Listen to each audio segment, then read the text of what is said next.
سب سے پہلا گھر جو لوگوں کی عبادت کرنے کے لیے مقرر کیا گیا تھا وہی ہے جو مکے میں ہے،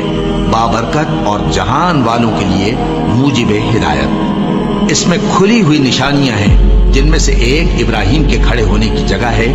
جو شخص اس مبارک گھر میں داخل ہوا اس نے امن پا لیا، اور لوگوں پر اللہ کا حق یعنی فرض ہے کہ جو اس گھر تک جانے کا مقدور رکھے وہ اس کا حج کرے، اور جو اس حکم کی تعمیل نہ کرے گا تو اللہ بھی اہل عالم سے بے نیاز ہے۔ اور جب ہم نے خانہ کعبہ کو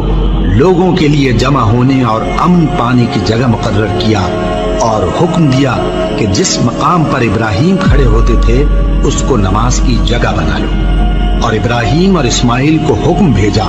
کہ طواف کرنے والوں اور اعتکاف کرنے والوں اور رکوع کرنے والوں اور سجدہ کرنے والوں کے لیے میرے گھر کو پاک صاف رکھا کرو۔ بے شک کوہ صفا اور مروہ اللہ کی نشانیوں میں سے ہیں، تو جو شخص خانہ کعبہ کا حج یا عمرہ کرے اس پر کچھ گناہ نہیں کہ دونوں کے درمیان چکر لگائے،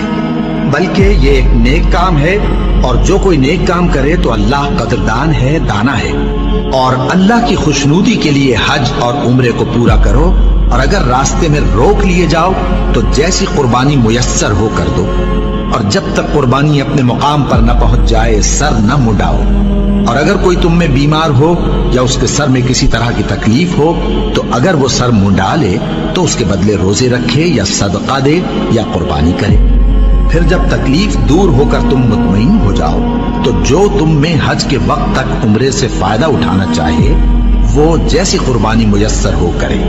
اور جس کو قربانی نہ ملے وہ 3 روزے ایام حج میں رکھے اور 7 جب واپس ہو،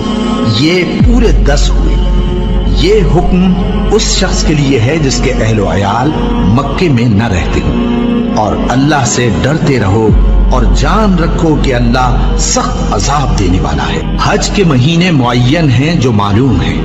تو جو شخص ان مہینوں میں حج کی نیت کر لے تو حج کے دنوں میں نہ عورتوں سے اختلاط کرے، نہ کوئی برا کام کرے اور نہ کسی سے جھگڑے، اور جو نیک کام تم کرو گے وہ اللہ کو معلوم ہو جائے گا۔ اور زاد راہ یعنی رستے کا خرچ ساتھ لے جاؤ، کیونکہ بہترین زاد راہ پرہیزگاری ہے۔ اور اے اہل عقل، مجھی سے ڈرتے رہو، اس کا تمہیں کچھ گناہ نہیں کہ حج کے دنوں میں بذریعہ تجارت اپنے پروردگار سے روزی طلب کرو۔ اور جب عرفات سے واپس ہونے لگو تو مشعر حرام یعنی مزدلفہ میں اللہ کا ذکر کرو، اور اس طرح ذکر کرو جس طرح اس نے تم کو سکھایا، اور اس سے پیشتر تم لوگ ان طریقوں سے محض ناواقف تھے۔ پھر جہاں سے اور لوگ واپس ہوں وہیں سے تم بھی واپس ہو، اور اللہ سے بخشش مانگو،